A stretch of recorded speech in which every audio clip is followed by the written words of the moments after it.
किसी को कोई डाउट पिछली क्लास से? No ma'am. No ma'am. चलिए आगे कंटिन्यू करते हैं हम लोग।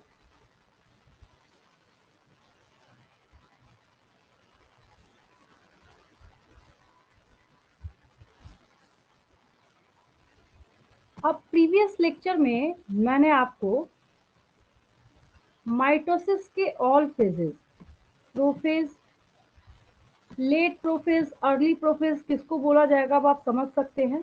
ट्रांजिशन टू मेटाफेज किसको बोलेंगे ये भी पता है आपको। That is prophase, metaphase, anaphase and telophase. सवाल ये उठता है कि टीलोफेज तक जब आप क्लियर कर चुके हैं उसके बाद चैलेंजिंग जॉब क्या है। तो टीलोफेज तक करने के बाद आपका एम क्या था? शुरू में जब आप चले थे सेल डिवीजन का सोचकर, तो कोई भी काम इस पूरे यूनिवर्स में विदाउट एम नहीं होता। कोई एम होगा उसके होने का। एम प्लस रीजन दो चीजें होती हैं किसी भी चीज के लिए, और स्पेशली साइंस में तो चाहे फिजिक्स की पढ़ाई करें, केमिस्ट्री, बायो, हर सब्जेक्ट में, ठीक है। तो सबसे बड़ा एम आप ये लेके चले थे कि आपके पास, क्योंकि इंटरफेज के ड्यूरेशन में, ये जो इंटरफेज का ड्यूरेशन है यहाँ पे आपने डीएनए को रेप्लिकेट करा के रख लिया था, मतलब डीएनए का जो नंबर है वो डबल हो गया था यहाँ पे। आप एक सेल के अंदर जिसके अंदर जगह है 46 क्रोमोसोम्स के रहने की, आपने वहां पे 92 करके उसको रख लिया।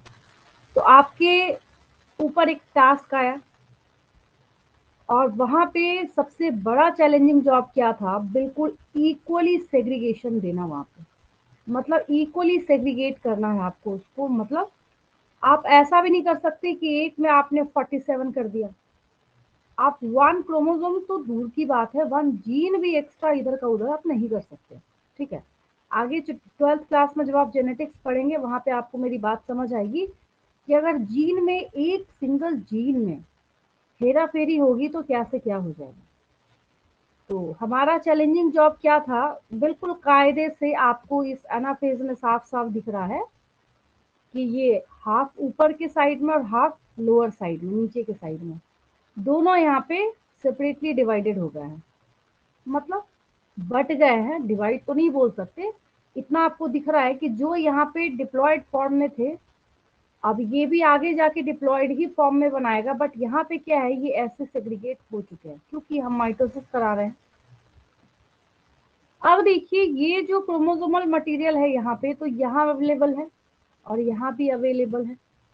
अब ये, इसको मैंने आपको, ये बीच में जो डिप्रेशन आ रहा है, जो धीरे धीरे करते करते डीप हो जाएगा, उसको हमने क्या बोला था? क्लीवेज फरो बोला था। तो आज की क्लास का आपका टॉपिक क्या है, ये मैंने इतना इसलिए आपको बताया ताकि जो ऐसे स्टूडेंट्स हैं जो न्यू हो या जिनकी फर्स्ट क्लास हो, उनको समझने में कोई दिक्कत ना आए। आपको सिर्फ इतनी सी बात याद रखनी है कि माइटोसिस के अंदर जब हम क्रोमोसोम्स का डिवीजन कराते हैं, और सेल डिवीजन तो खैर हो ही रहा है साथ के साथ, तो वहां पे क्रोमोसोम के नंबर के साथ कोई छेड़छाड़, फेरबदल नहीं किया जाता। मतलब अगर एक सेल जहां से आप शुरुआत करके चले थे, जहां से आपने जर्नी की शुरुआत करी थी, अगर उसके पास 46 क्रोमोसोम था, तो आपको जो दो सेल डिवाइड करके देना है, तो आपको 2000% गारंटी के साथ इन दोनों सेल्स को 46 क्रोमोसोम्स देने होंगे, नहीं तो वो यूजलेस हो जाएगा, फिर उस सेल डिवीजन का कोई फायदा नहीं है। और अगर वैसा होता है, ऐसा नहीं कि नहीं होता है नेचर में, अगर वो नेचर में होता है तो जिसको कहते हैं ना अर्थ का अनर्थ हो जाना, वही होता है, ठीक है। बहुत सारे ऐसे ऐसे डिसऑर्डर्स आपको देखने को मिलेंगे जिसके बारे में आप सोच भी नहीं सकते। तो मैंने आपको टीलोफेज करा के स्टॉप कर दिया था क्योंकि काफ़ी ज़्यादा हमने कवर किया था पिछली क्लास में। मैंने खुद ही नहीं एक्सपेक्ट किया था कि मैं आपको एक ही क्लास में प्रोफेज, मेटाफेज, एनाफेज, टीलोफेज सब कुछ समझा दूंगी, जबकि बीच में जो क्रोमोसोम का एक्सप्लेनेशन आया था उसको भी मैंने काफ़ी डिटेल में कराया, तो अच्छा खासा खींच गया था, कवर हो गया था। तो साइटोकाइनेसिस छोटा सा टॉपिक है, क्योंकि हम यहाँ पे सिर्फ ये सीखने वाले हैं कि जो ये सेल है जब डिवाइड हो रहा है, यहाँ पे ऑब्वियस कट जाएगा कुछ टाइम के बाद, तो ये साइटोकाइनेसिस, साइटो मीन्स सेल और काइनेसिस मीन्स डिवीजन होता है। काइनेसिस मीन्स क्या होता है? डिवीजन होता है। कैरियोकाइनेसिस तो हो चुका है यहाँ पे, मतलब न्यूक्लियस का तो बंटवारा हो चुका है, ये सो नो दिख रहा है सबको। अगर मैं आपसे क्वेश्चन पूछूं कि पहले क्या हुआ है, न्यूक्लियर डिवीजन हुआ है या पहले प्रोटोप्लाज्मिक डिवीजन हुआ है, तो क्या बोलोगे? पहले क्या हुआ है? पहले यहाँ पे न्यूक्लियर डिवीजन हुआ है। क्या हुआ है? इसके लिए आप एक स्टेटमेंट पढ़ते थे, आपको स्टेटमेंट क्या बताया जाता था यहाँ पे कि जो कैरियोकाइनेसिस है, कैरियोन मीन्स न्यूक्लियस होता है, तो उसके डिवीजन को हम कैरियोकाइनेसिस कहते हैं। क्या कहते हैं? कैरियोकाइनेसिस कहते हैं। तो कैरियोकाइनेसिस इज फॉलोड बाय, अब यहाँ पे आप प्रोटोप्लाज्म को डिवाइड कर रहे हैं। क्या कर रहे हैं? प्रोटोप्लाज्म को डिवाइड करने का काम कर रहे हैं। तो सेल को आप कंप्लीटली क्या कीजिएगा? डिवाइड कीजिएगा। तो सेल यहाँ पे क्या हो जाएगा? Karyokinesis is followed by cytokinesis. मतलब पहले कैरियोकाइनेसिस शुरू हुआ, उसने लाइन बनाई और उसके पीछे पीछे कौन चला? सेल डिवीजन चला। ठीक है, तो ये जो आप इस तरीके का ये जो सेल का डिवीजन आप देख रहे हैं, जो आपको यहाँ पे नजर आ रहा है कि हाँ सेल जो है वो दो टुकड़े में बट रहा है, डिवाइड हो रहा है, एक्चुअली और ट्रूली अगर मैं बोलूँ यहाँ पे तो रियल में ये एनिमल सेल का है। किसका है ये? एनिमल सेल का है। अब अगर एनिमल सेल का है तो फिर प्लांट सेल का कैसा होता होगा? ये भी क्वेश्चन अराइज होता है अपने आप में, सोचने वाली बात है ना। तो एनिमल सेल का है तो प्लांट सेल में क्या खासियत होती है, सो भी मैं आपको एक इमेज की हेल्प से समझाती हूँ। अगर एनिमल सेल में है, किसमें है? एनिमल सेल में है।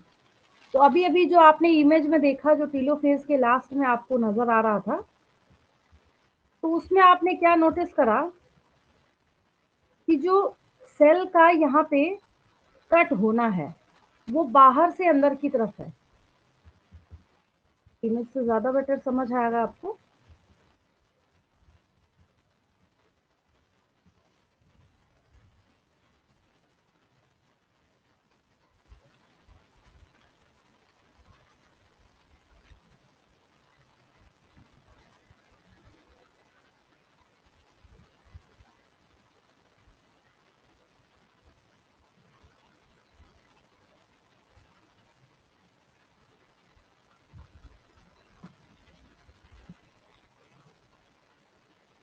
अब क्या है, इसको इमेज की हेल्प से समझना बहुत आसान है, लेकिन ये कॉन्सेप्ट बहुत बड़ा है अपने आप में। अगर आप देखें तो दोनों ही बातें हैं। अब होता ये है, आपको अगर मैं ऐसे बोलूँ ना बिना पढ़े हुए कि इसमें से प्लांट सेल कौन सा है, एनिमल सेल कौन सा है, तो आप बिना कुछ देखे हुए आपका आंसर ऑटोमेटिकली होगा। जो राइट साइड में यहाँ अवेलेबल है ये प्लांट सेल है और ये एनिमल सेल है। पहले मुझे आप इतना बताइए, यस और नो? Yes sir. आपको देख के तो क्लियर है यहाँ पे ना। जब कभी भी बचपन से आज तक आप प्लांट सेल बनाते आए हैं तो हमेशा आपने क्या किया है? इसको ऐसे ही बनाया है। ठीक है, हाँ, हमेशा आप इसको क्या करते हैं? ऐसे बिल्कुल टेट्रागोनल स्ट्रक्चर देते हैं। अब ये कैसे? आपने एक ओवल सर्कुलर वैसा शेप रफ में आपने देखे, इसको बनाना स्टार्ट कर दिया है। सिर्फ मैं यहाँ पे की पॉइंट जो समझा रही हूँ आपको, जिसकी वजह से इन दोनों को अलग अलग पढ़ाई करने की जरूरत होती है, वो ये है कि साइटोकाइनेसिस, मैंने जब से स्टार्ट करा है 100 टाइम्स मैं बोल चुकी हूँ। Cyto means cell, kinesis means division. तो साइटोकाइनेसिस ऐसा नहीं कि कोई टर्म है, इसको जब आप स्प्लिट करके देखिएगा ये बेचारा खुद ही अपनी मीनिंग बता रहा है यहाँ पर। ठीक है, the phenomena of cell division. तब से जो हम लोग लेक्चर सुन रहे हैं, दे रहे हैं, समझ रहे हैं, उसमें आपने क्या देखा कि एनिमल सेल जो है उसमें जो डिप्रेशन है ये बाहर से अंदर की तरफ होता है। मैंने एक बार भी आपको शुरू से अभी तक ऐसा बोला क्या कि बीच में से ये कटना स्टार्ट होता है? ऐसा मैंने कभी नहीं बोला, नहीं बोला ना। ना मैंने आपको कभी इस तरीके से बोला कि ऐसा होगा आगे जाके, ताकि कहीं ऐसा ना हो कि आप कंफ्यूज हो जाएं। तो मैं एक ही पॉइंट के ऊपर हमेशा रही शुरू से अभी तक, कि बाद में धीरे धीरे क्या होता है, बाहर से अंदर की तरफ ये सेल जो है धीरे धीरे कट जाएगा। सिंपल सी बात है, कट हो जाएगा ये। तो यहाँ पे स्पेशल क्या है, जब हम प्लांट सेल के बारे में बात करते हैं, प्लांट सेल में इसका उल्टा गेम चलता है। प्लांट सेल्स में सबसे पहले मिड में, बीच में यहाँ पे छोटा सा पहले एक सेल प्लेट फॉर्मेशन होता है, सेल प्लेट बनता है। क्या बनता है? सेल प्लेट बनता है। अब ये जो यहाँ सेल प्लेट बना है, लेकिन इस सेल प्लेट की जो जर्नी है वो फ्रॉम इनवर्ड टू आउटवर्ड चलेगा। दोनों ही डायरेक्शंस में, जब आप अपर साइड में देखें, लोअर साइड में देखें, तो ये हमेशा कैसे चलेगा? From inward towards outward. तो पहला डिफरेंस आपने क्या सीखा? एनिमल सेल का जो साइटोकाइनेसिस है ये किससे स्टार्ट होगा? ये क्लीवेज फरो से स्टार्ट होगा। क्या प्लांट सेल में किसी बच्चे को कोई क्लीवेज फरो नजर आ रहा है? यस और नो? दिख रहा है? नो। नहीं दिख रहा। एनिमल सेल जब मैंने आपको पढ़ाया तो क्या मैंने ऐसा बोला आपको कि इसके मिड में सेल प्लेट फॉर्मेशन होगा? No ma'am. Cell plate formation सिर्फ प्लांट सेल्स में होगा। एनिमल सेल्स में डायरेक्शन क्या है? From outward to inward. और प्लांट सेल्स में डायरेक्शन क्या है? From inward towards outward. बिल्कुल क्रिस्टल क्लियर है सबको? तो आपको यस। एग्जाम में क्वेश्चन आएगा, differentiate between cytokinesis in plant and animal cells या एनिमल एंड प्लांट सेल्स। कर लेंगे इस क्वेश्चन को, ठीक है? Yes ma'am. थोड़ा सा जो बेसिक है बस मैं उतना नोट कर देती हूँ, बहुत ज्यादा तो आपको भी पता है कि अब एग्जाम्स में भी टेक्निकली लिखना होता है आपको। पहले वाला जो, जैसे पहले होता था ना कि आप एक पूरा का पूरा पैसेज बना के आ गए हिस्ट्री की तरह और आपको मार्क्स मिल जाएगा, अब तो खैर वैसा नहीं होता। तो आपको जब भी एग्जाम में ये क्वेश्चन आए तो उसको हमेशा क्या है, कैसे करेंगे? तो सावधानी से करेंगे। सावधानी से करने बोलने का क्या मतलब है? एक और मैं बताती हूँ आपको, जो कि मोस्ट ऑफ द स्टूडेंट्स की शीट्स में मुझे देखने को मिल रहा है। क्या पता आप में से भी कोई बच्चा ये कंफ्यूजन रखता हो दिमाग में या एग्जाम में ऐसा करके आते हैं, तो मैं आपको एक बात उसके लिए समझा देती हूँ, ठीक है? पहले हम लोग जो यहाँ पे कर रहे हैं उसको मेंशन कर लेते हैं। हम लोग साइटोकाइनेसिस को डिफरेंशिएट कर रहे हैं, मतलब हम ये देखना चाहते हैं कि प्लांट्स में साइटोकाइनेसिस कैसे होगा और एनिमल्स में साइटोकाइनेसिस कैसे होगा, ठीक है? तो सबसे पहले हम लोग बात कर लेते हैं यहाँ पे प्लांट्स के बारे में, या पहले एनिमल वाला लिख लेते हैं क्योंकि हमने एनिमल का पढ़ा है शुरू से अभी तक, उसी से स्टार्ट करते हैं, है ना? Cytokinesis in animal cell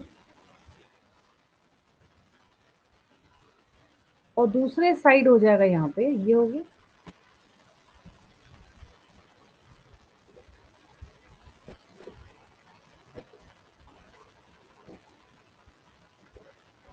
then next side हो जाएगा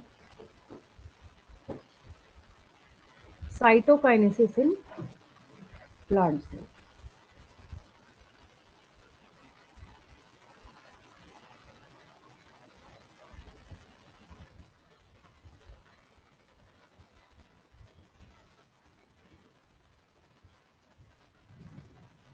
सेल पता तो है ही आपको बेसिक डिफरेंस, बट एक जगह समराइज कर लेते हैं और कोई बात नहीं है।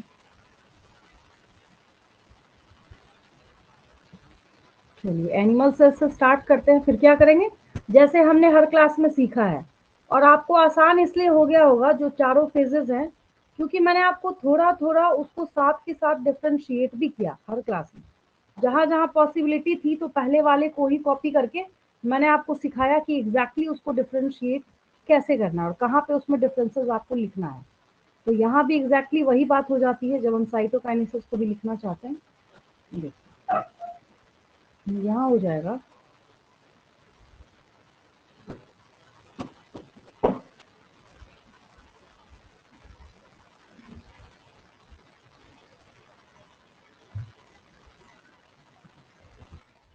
cytokinesis in animal cell occurs by formation of cleavage ma'am furrow। Animal cell में कैसे होगा? By formation of cleavage furrow. यहाँ पे क्लीवेज FURROW। फरो मतलब क्या होता है? जैसे कहीं पे अगर हम फरो वर्ड का यूज कर रहे हैं, कई जगह पे यूज किया जाता है। एक और याद दिलाएंगे, कहाँ मैंने आपको फरो टर्म एक और बताया था, याद है किसी बच्चे को? फ्लैजिला में होता है, फ्लैजिला फरो, डायनोफ्लैजिलेट्स। फिर, फिर से बोलेंगे? Ma'am in dinoflagellates. Very good, very good, बहुत अच्छा, ये याद रखना है, बहुत बड़ी बात है। तो डायनोफ्लैजिलेट्स में जो उसका फ्लैजिला था वो ऐसे मतलब दरार जैसी कोई चीज होती है ना, जहाँ पे डिप्रेशन एक होता है, तो उसको हम लोग फरो टर्म वहां पे क्या करते हैं, लिखते हैं हम लोग इंग्लिश का, है ना। तो ये याद है, बहुत अच्छी बात है। तो यहाँ हमने क्या लिखा कि यहाँ पे क्लीवेज फरो फॉर्म होता है, क्या होता है, किसमें होगा क्लीवेज फरो? अब किधर होगा, नीचे होगा, अंदर होगा, बाहर होगा, ऊपर होगा, नीचे होगा? तो कंफ्यूजन को दूर करते हुए हम इसको थोड़ा और अगर क्रिस्टल क्लियर करना चाहें तो हम यहाँ पे ऐसे कर लेंगे, क्या बोलेंगे, इन the plasma membrane, in the, obvious है कि उसी में हो रहा है, इन द प्लाज्मा मेम्ब्रेन। ठीक है, प्लाज्मा मेम्ब्रेन के अंदर हो रहा है ये।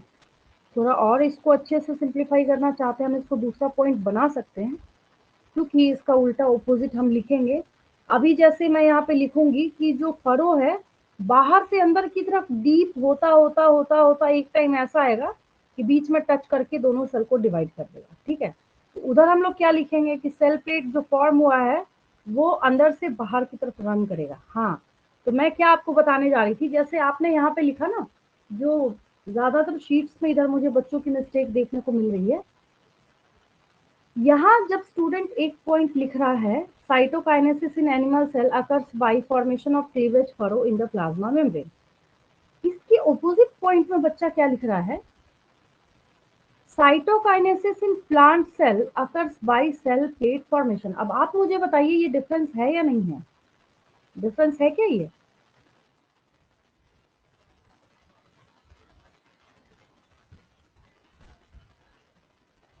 मेरी वॉइस जा रही है? Yes ma'am.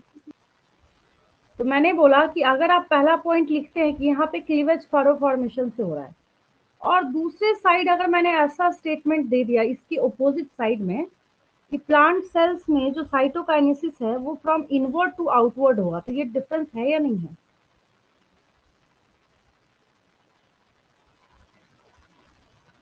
मेरा क्वेश्चन समझ आया हाँ आपको? हाँ मैम, डिफरेंट है।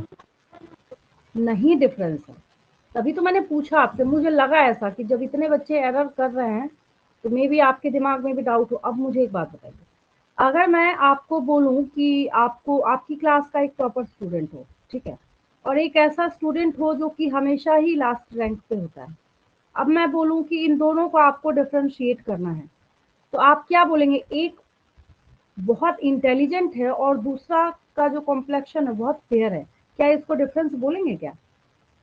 No ma'am. No ma'am. मेरी बात समझ आ रही है मैं क्या बोलना चाह रही हूँ? अगर मैम आपने बेस्ड एक पॉइंट, हाँ एक पॉइंट अगर इसका लिखा है तो उसका ऑपोजिट लिखिए ना दूसरे साइड में। अगर आप एक पॉइंट लिख रहे हैं, डिफरेंशिएट करने का मतलब ये, पहली बात तो ये जो डाउट था और जो दिमाग में आपकी क्वेरी होगी, मैंने बहुत सारे स्टूडेंट्स को देखा है टेबल बना अच्छा रहे हैं, पॉइंट भी सही सही लिख रहा है, इधर कुछ और लिख रहे हैं, डिफरेंस के बदले कुछ और लिख रहे हैं, वो डिफरेंस होता नहीं है एक्चुअली, दोनों के ही सही सही पॉइंट कहीं भी बच्चा लिख दे रहा है, ऐसा काम आपको नहीं करना है। तो यहाँ पे सेकेंड पॉइंट जब हम यहाँ नोट करेंगे, क्योंकि सेल प्लेट फॉर्मेशन में मैं सही में बताऊंगी आपको कि फ्रॉम इनवर्ड टू आउटवर्ड होता है प्लांट वाले में, तो यहाँ पे क्या होता है जब इसके बारे में स्टोरी हम लिखते हैं आगे, तो ये होता कैसे है, द फरो ग्रेजुअली मतलब धीरे धीरे, ऐसा नहीं एकदम पकड़ा चाकू नाइफ लेके सीधा कट मार दिया ऊपर से नीचे, एप्पल काटते हैं जैसे, वैसे नहीं होगा ये, आराम से बाहर से अंदर की तरफ धीरे धीरे होता जाता है ये, मतलब धीरे धीरे तो नहीं बोल सकते, सेल डिवीजन का भी अपना रेट है, स्पीड है, बहुत कुछ है। ठीक है, ग्रेजुअली मतलब आराम से बाहर से अंदर की तरफ कटेगा। अब ये नहीं कि ऊपर से सीधा कट मार दिया आपने और हो गया, तो ये बाहर से अंदर की तरफ एक सीरीज में होता है। The furrow gradually deepens inside, अंदर की तरफ, किधर की तरफ, इनसाइड, एंड फाइनली एक टाइम ऐसा आएगा जब क्या होगा, वो टच कर जाएगा दोनों, एंड फाइनली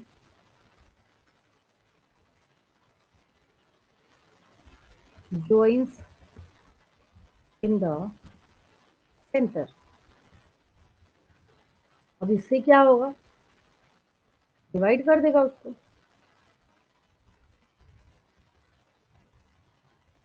डिवाइडिंग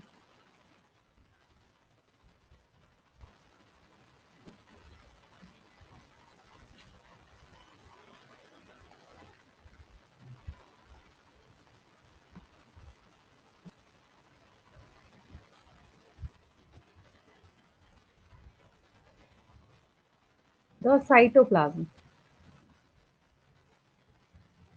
अलग से लिखने की क्या जरूरत है साइटोप्लाज्म? अलग से इसलिए लिखने की जरूरत है क्योंकि न्यूक्लियोप्लाज्म तो हो ही चुका है, बचा तो यही ना साइटोप्लाज्म। न्यूक्लियोप्लाज्म को तो आप कर चुके हैं डिवाइड। यहाँ पे ये क्या हो रहा है, अपने आप को यहाँ डिवाइड करने का काम कर रहा है, इंटू 2, 2 में यहाँ पे ये डिवाइड हो चुका है, ठीक है। अब ये लिखा मैंने। अब एक पॉइंट इसको सिंप्लीफाई करते हुए हम ऐसे लिख सकते हैं, हमने समझा तो रखा ही है यहाँ पे स्टेटमेंट वाइज।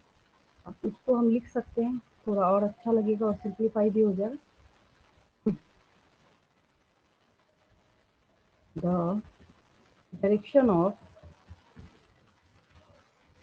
साइटोकाइनेसिस, इसको हम ऐसे कर सकते हैं, ma'am from, from outward inward. ठीक है, very good, from outward words inward. अब देखिए मैंने यहाँ पे 3 ही पॉइंट लिखे हैं, ठीक है। अब इसको उल्ट डिफरेंशिएट करना इसको बोलते हैं, मतलब ये जो आपके पास पॉइंट अवेलेबल है इसी को अपोजिट कीजिए। क्या बोलने का मतलब है, देखिए बता देती हूँ क्या बोलने का मतलब है। अब ये यही पॉइंट है जो आपके यहाँ लेफ्ट साइड में अभी जो लिखा है मैंने, ठीक है। आप भी तो लैपटॉप और डिवाइस के सामने ही बैठे हैं, तो आपके भी लेफ्ट साइड में अभी जो मैंने लिखा है वो एनिमल सेल वाला मैंने लिखा, ठीक है। अभी उसको कॉपी करके मैंने यहाँ पे पेस्ट किया है। अब इसमें देखिए हम क्या फेरबदल करते हैं, इसको डिफरेंस बोलते हैं, इसको अपोजिट बनाइए, उल्टा, बिल्कुल अपोजिट, ठीक है। तो cytokinesis in plant cell occurs by cell plate formation हो जाएगा। क्या हो जाएगा, cell plate cell plate. Formation. हाँ, ये की पॉइंट हो गया, यहाँ पकड़िए ना, सेल प्लेट फॉर्मेशन, ये स्पेशल हो जाता है, सेल प्लेट फॉर्मेशन।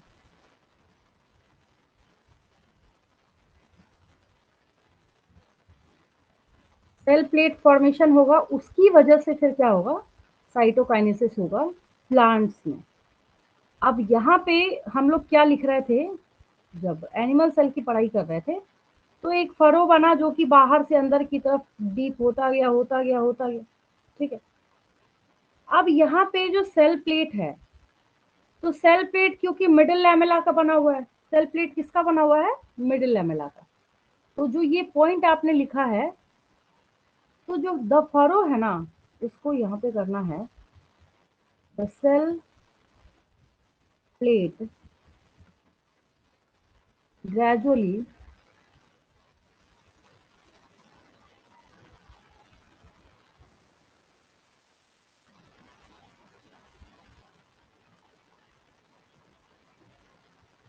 अब ये भी ग्रेजुअली होगा, हवा में तो होना नहीं है इसको भी। Ma'am depends outside. हाँ, ग्रेजुअली, डिपेंड्स तो बाहर से अंदर के सेंस में आता है ना। तो यहाँ पे सिर्फ हम लोग इससे काम चलाते हैं, the cell plate gradually form होता जा रहा है, बढ़ता जा रहा है, moves from inside towards the plasma membrane of the plant cell. अब हुआ ना plasma membrane of plant cell. अब ये वाला तो एग्जैक्ट कट टू कट उल्टा करेंगे इसको। द डायरेक्शन ऑफ साइटोकाइनेसिस, यहाँ कोई बुराई नहीं है, बस सिर्फ क्या कर देना है इसको ma'am inward from towards inward outward. To out. हाँ, इनवर्ट टुवर्ड्स आउटवर्ड।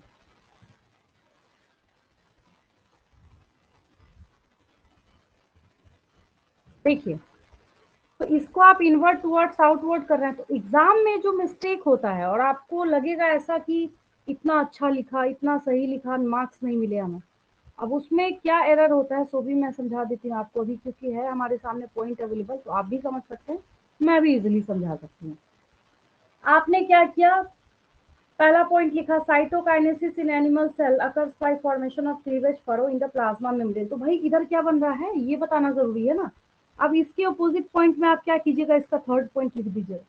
यहाँ आप सेल डायरेक्शन ऑफ साइटोकाइनेसिस लिख रहे हैं, फिर आप क्या कीजिएगा, इधर इसके थर्ड पॉइंट में यही रहने, मतलब आपको फेर बदल नहीं करना है, इसको ऐसा नहीं कर देना है कि टीचर को समझ ही नहीं। डिफरेंस का मतलब आप बिल्कुल आमने सामने ऑपोजिट पॉइंट लिखिए, तब जाके वो डिफरेंस कहलाता है, तब जाके क्या कहलाता है, वो डिफरेंस कहलाता है। ठीक है, तो ये कुल मिला के मोरल ऑफ द स्टोरी क्या है कि आप कैसे और किस तरीके से प्लांट सेल और दोनों को, अगर आप एनिमल सेल दोनों को अगर आप डिवाइड करते हैं तो उनके बीच में आपको कौन कौन से डिफरेंसेस देखने को मिलते हैं। ठीक है, और बहुत सारे ऑर्गेनिजम्स में क्या होता है कि ये साइटोप्लाज्म जो है वो डिवाइड हो ही नहीं पाता।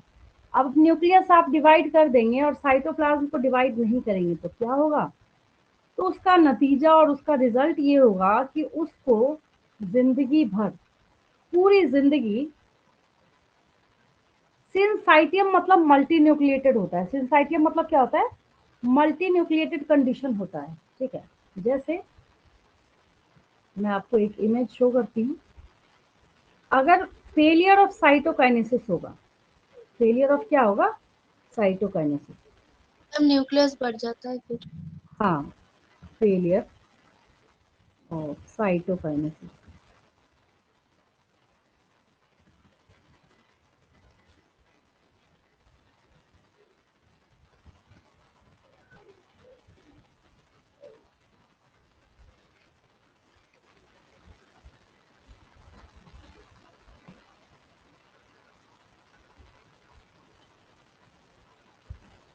वैसा कोई इमेज तो नजर आ नहीं रहा, मैंने देखा तो था बट अभी नहीं शो रहा यहाँ पे।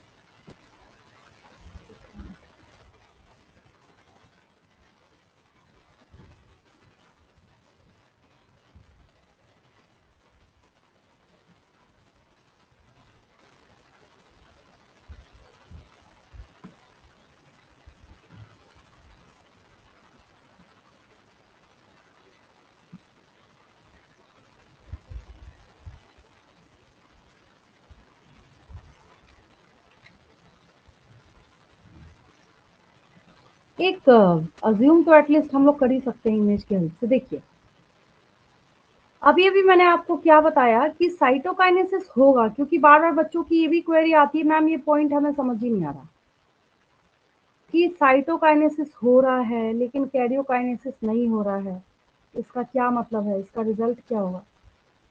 तो जब मैं आपको फंजाई डिटेल में करा रही थी बायोलॉजिकल क्लासिफिकेशन में, ठीक है, आपको याद है वहां मैंने आपको डाइकैरियोफेज समझाया था, किसी बच्चे को याद है। Yes ma'am. तो उस डाइकैरियोफेज में आपने क्या देखा था कि जो एक सेल है उसके पास दो न्यूक्लियस अवेलेबल था। Yes ma'am. हालांकि है ये दूसरे टॉपिक का, G1 G2 आपने पढ़ रखा है, बट हाँ इमेज की हेल्प हम जरूर ले सकते हैं, यही मैं बोल रही हूँ आपको सबसे। क्या लिखा है उसके ऊपर आपको ध्यान नहीं देना, मेरा यहाँ पे सिंपल सा बोलने का मतलब है, सपोज करना है आपको ये सेल है, अब यहाँ पे ये बीच से डिवाइड हो ही नहीं पाए, हमेशा जिंदगी भर क्या हो, ये एक इसी सेल की आइडेंटिटी में रह जाए हमेशा के लिए, तो क्या होगा, इसको पूरी लाइफ ये दोनों के दोनों न्यूक्लियाई कैरी करने पड़ेंगे। क्लियर है बिल्कुल, इसमें कौन सा डाउट है ना। तो जब ये दोनों इसको कैरी करना पड़ेगा तो दोनों कैरी करने की वजह से क्या होगा, जो कंडीशन आती है उस कंडीशन को हम लोग सिंसाइटियम कहते हैं। क्या कहते हैं, सिंसाइटियम मतलब अगर साधारण लैंग्वेज में इसको बोले तो ये मल्टी न्यूक्लिएटेड कंडीशन है। समझ आया सबको? Yes ma'am. चलिए तो इसको मैं लिख देती हूँ यहाँ पे। मैम टर्म एक बार बताइए। देखिए मैं लिख देती हूँ ना, ऐसे समझ नहीं आएगा। देखिए क्योंकि इम्पोर्टेंट है, आपको एग्जाम में आएगा, तो एग्जाम में आएगा तो लिख लीजिए। लिखूंगी बस ऑटोमेटिकली आपको क्वेश्चन क्लियर हो जाएगा। मैंने यहाँ पे आपको टर्म बोला है सिंसाइटियम, दैट इज SYNCITIUM। इसको हम लोग सिंसाइटियम कहते हैं, ठीक है। यही विद इन ब्रैकेट में लिख रही हूँ multi nucleated condition, multi nucleated condition.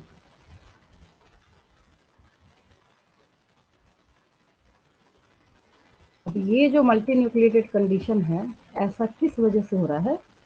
Ma'am failure phenol of, आपको पता ही है और क्या रीजन हो सकता है, तो यहाँ पे लिख लीजिए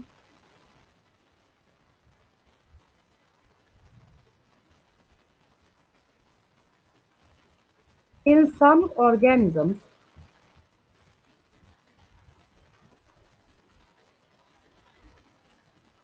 karyokinesis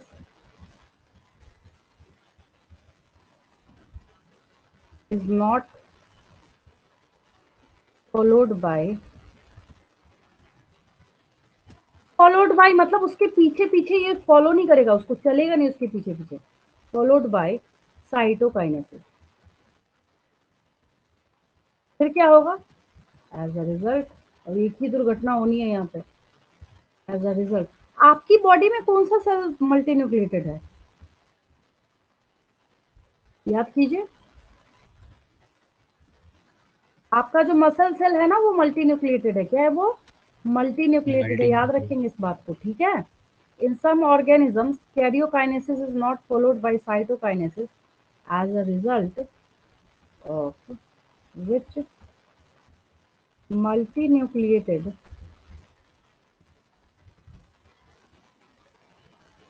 condition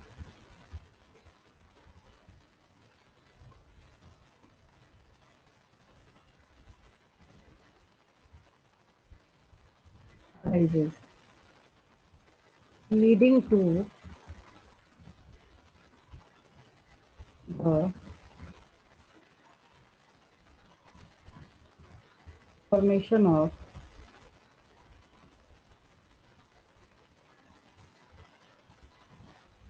सिंसाइटियम, जिसकी वजह से क्या होगा यहाँ पे? सिंसाइटियम वाली कंडीशन जो है वो आती है, ठीक है। इसको नीचे कर देते हैं। और अगर हम प्लांट वर्ल्ड में बात करते हैं, जैसे एनिमल सेल के केस में, तो मैंने आपको खुद ही की बॉडी का जो मसल सेल है उसका एग्जांपल मैंने आपको दिया। लेकिन जब हम यहाँ पे प्लांट वर्ल्ड में बात करते हैं तो वहाँ क्या आ जाता है?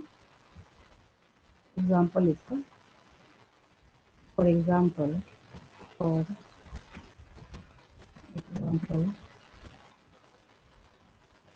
लिक्विड एंडोस्पर्म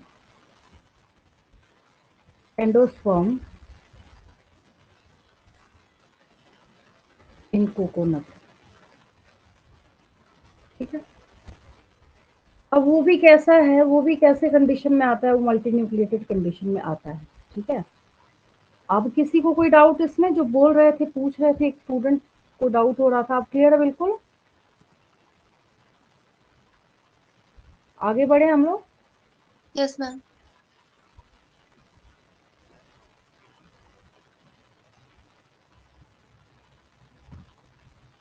सी के बाद यहाँ वाई आएगा। चलिए ये हो गया। अब माइटोसिस के ऊपर मैंने आपको इतना लेक्चर दे रखा है कि अब ये भी समझना बहुत आसान हो गया आपके लिए कि जो माइटोसिस है उसका नेचर में क्या क्या सिग्निफिकेंस हो सकता है। मुझे नहीं लगता कि आपसे अच्छा कोई बच्चा लिख सकता है।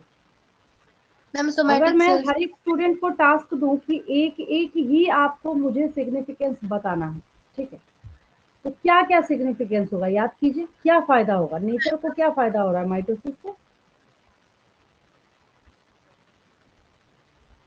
अगर कहीं पे माइटोसिस हो रहा है तो उससे नेचर को क्या फायदा हो रहा है? आपको क्या फायदा हो रहा है? नेचर की तो बहुत दूर की बात। Ma'am repair. आपको, हाँ बोलिए। मैम रिपेयर हो रहा है सेल्स इंजरीज ठीक के है, वेरी लिए। गुड। इसका आपको डायरेक्ट फायदा हो रहा है या नहीं, माइटोसिस यस। का, है ना। तो माइटोसिस हो रहा है तो आपके सेल की रिपेयरिंग हो रही है। आपकी ग्रोथ किसकी वजह से हुई, माइटोसिस की वजह से। माइटोसिस।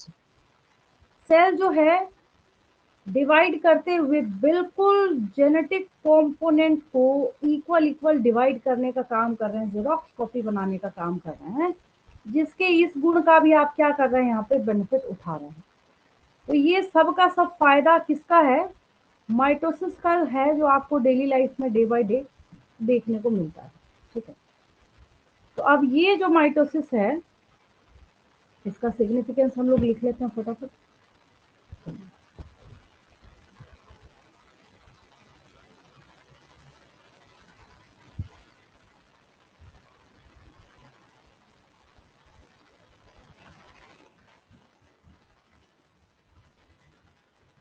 Significance of mitosis. सबसे पहली बात ये है, सिग्निफिकेंस तो नहीं, वो तो फीचर हो गया, बट ठीक है, इसी से पहचाना ही जाता है इसको। तो हम हमारे लिए ये लिखना जरूरी हो जाता है कि माइटोसिस इज इक्वेशनल डिवीजन, है ना, है इसका कीवर्ड और की पॉइंट है, नाम ही है इस बेचारे का, इक्वेशनल डिवीजन। तो हम लोग बिल्कुल कट टू कट जो एग्जैक्ट करेक्ट जो आंसर आता है ना, बस उसी को यहाँ पे लिखेंगे, इक्वेशनल डिवीजन है, ज़्यादा स्टेटमेंट नहीं बनाएंगे। ठीक है, इक्वेशनल डिवीजन। अब ये जो इक्वेशनल डिवीजन है, तो इसमें क्या है, ये ज़्यादातर डिप्लॉयड सेल्स में होता है। ज़्यादातर क्या होता है, डिप्लॉयड सेल्स में होता है यूजुअली। लेकिन ऐसा नहीं कि होगा ही नहीं हैप्लॉइड में। मैंने आपको एक एक्सेप्शनल केस बताया था, याद है किसी बच्चे को, किसी बच्चे को याद है,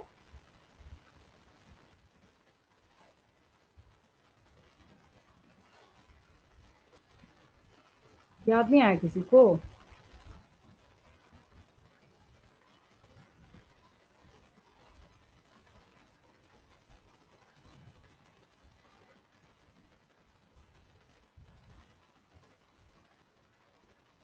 आपको जब डबल फर्टिलाइजेशन में पढ़ा रही थी, तो वहां मैंने आपको क्या सिखाया था कि जब मेल गेमेट एंटर होगा, अब जनरेटिव सेल बेचारा तो ऑलरेडी क्या है, मैम हैप्लॉइड है। डिप्लॉयड सेल्स मतलब सोमैटिक सेल्स होता है। डिप्लॉयड सेल मतलब जिसकी प्लॉइडी क्या है, जहाँ पे 2 सेट ऑफ क्रोमोसोम प्रेजेंट है। और जनरली क्योंकि सोमैटिक सेल ही होते हैं तो आप ऐसा भी बोल सकते हैं, लेकिन लिटरल मीनिंग अगर आप डिप्लॉयड सेल का देखेंगे, मतलब उस सेल के पास, हाँ इसके लिए तो एक रफ में मैंने इमेज उठाया था, वो भी अवेलेबल है मेरे पास, मैंने उसको डिलीट नहीं किया था, इतना याद नहीं किया, मैंने देखा था पीडीएफ ओपन हो रहा था। हाँ ये रहा ना, देखिए सिंपल सी बात ये है कि वहां पे हर एक, जैसे क्रोमोसोम नंबर 1 है पेयर में है, क्रोमोसोम नंबर 2 है पेयर में है, क्रोमोसोम नंबर 3 है पेयर में है। ठीक है, तो ये 2n हो गया और डिप्लॉयड हो गया। लेकिन अगर यही सारे जो क्रोमोसोम हैं, अगर मैं इन सारे क्रोमोसोम को सिंगल सिंगल कर दूं, फिर क्या होगा, ये हैप्लॉयड हो जाएगा। क्या हो जाएगा ये, हैप्लॉयड। एन अब हो। आया समझ में, अब ठीक है। तो यस मैम। ये फर्क है यहाँ पे डिप्लॉयड में और हैप्लॉयड में।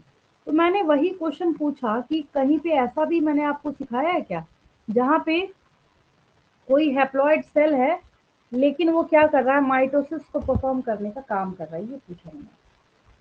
तो मैं आपको याद दिला रही थी कि जब मैं आपको डबल फर्टिलाइजेशन पढ़ा रही थी, वहां मैंने आपको क्या सिखाया था, जिस मेल गेमेट की एंट्री, जैसे पॉलन ग्रेन जो है वो जनरेटिव सेल वेजिटेटिव सेल दोनों कैरी करता है, जिसमें से जो जनरेटिव सेल है वो पार्टिसिपेट करता है फर्टिलाइजेशन में। तो जनरेटिव सेल तो ऑलरेडी हैप्लॉयड है और उसको 2 भी बनाना है, तो आप एन में मियोसिस तो कराइएगा नहीं, तो आपको क्या कराना पड़ेगा, वहां पे माइटोसिस कराना पड़ेगा। तो कुछ एक्सेप्शनल केसेस भी हैं यहाँ पे, है ना।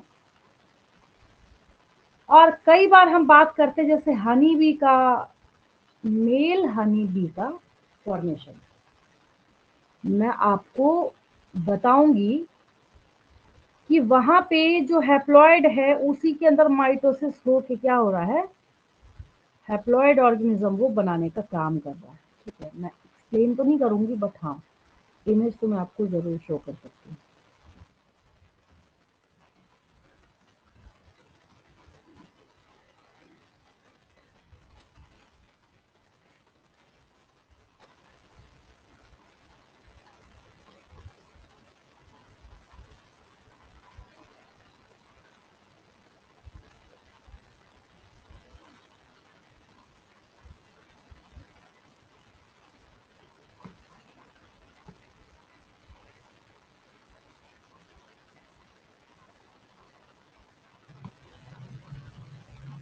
देखिए आपको यहाँ पे ये समझना है, और मेरे ख्याल से ना ये पूरे वर्ल्ड का यूनिक केस है। यूनिक केस तो मतलब ऐसा यूनिक है कि ऐसा कभी आपको ना किसी और ऑर्गेनिज्म में या बचपन से आज तक आपको सुनने को मिला ही नहीं होगा। क्या कभी आपने ऐसा सुना है क्या, एक सेम स्पीशीज के ऑर्गेनिज्म के अंदर जो मेल है वो हैप्लॉइड है और जो फीमेल है वो डिप्लॉयड है? कुछ अजीब नहीं लग रहा आपको सुनने में? देखिए, यस मैम। है ना, बहुत अनोखा है, अजीबोगरीब है ये। अब मेल जो मैम है दोनों ही यहाँ तो पे, हैप्लॉइड होने, फिर से बोलिए। मैम दोनों ही तो हैप्लॉइड होता है। नहीं, मेल हैप्लॉइड होता है इसमें और फीमेल डिप्लॉयड होती है।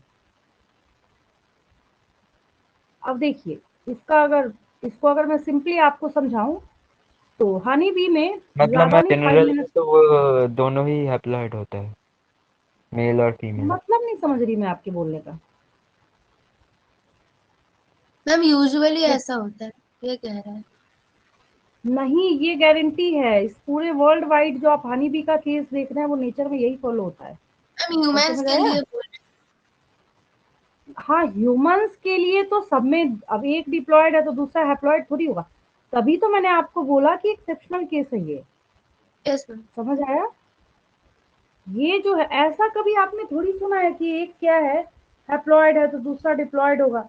अब आपकी बॉडी क्या है, आप डिप्लॉयड है, अब आप डिप्लॉयड है तो फीमेल थोड़ी हैप्लॉयड होगी, नहीं। अब अगर एक ऑर्गेनिज्म डिप्लॉयड है तो दूसरा पार्टनर भी डिप्लॉयड होगा, एक पार्टनर हैप्लॉयड है दूसरा पार्टनर भी हैप्लॉयड होगा। ब्रायोफाइट्स के बारे में मैंने आपको बताया, plant body is generally haploid, याद आया? तो अगर मेल प्लांट बॉडी हैप्लॉयड है तो फीमेल प्लांट बॉडी को डिप्लॉयड नहीं करेंगे। कुल मिला के मोरल ऑफ स्टोरी क्या है, ये एक एक्सेप्शनल केस है, ठीक है। अब यहाँ पे सिंपल सी बात ये है कि मेल जो है, मेल को यहाँ पे लिखा नहीं है, मेल को ड्रोन कहते हैं, आप मत याद रखिए, कोई दिक्कत नहीं है। मुझे यहाँ पे जो बेसिक, क्योंकि मैंने अभी आपको तुरंत सेल डिवीजन पढ़ाया है और ये चैप्टर चल ही रहा है अभी आपको, एटलीस्ट इतना तो हर बच्चे को पता है कि mitosis is equational division and meiosis is reductional division, ठीक है। तो जो क्वीन है वही वर्कर है। क्या बोलने का मतलब है, मैं प्लॉइडी के सेंस में बोल रही हूँ, क्योंकि क्वीन और वर्कर दोनों फीमेल है, यहाँ पे दोनों क्या है, फीमेल है। और सिर्फ मेल जो है, तो क्वीन क्या है, डिप्लॉयड है, वर्कर क्या है, डिप्लॉयड है। अब होता ये है कि जो क्वीन है इसके अंदर भी मियोसिस होगा, अब जो वर्कर है इसके अंदर भी क्या होगा, मियोसिस होगा। अब मियोसिस होगा यहाँ पे वर्कर के अंदर, तो मियोसिस होने की वजह से क्या होगा, अब आपको पता है कि हैप्लॉइड सेल्स फॉर्म होंगे, क्या होंगे यहाँ पे, हैप्लॉइड सेल्स जो है वो फॉर्म होने का काम करेंगे। तो यहाँ पे सिर्फ एक एग के बारे में ही उसी को पिक किया गया है, तो हैप्लॉइड एग हमने लिख दिया यहाँ पे, ठीक है।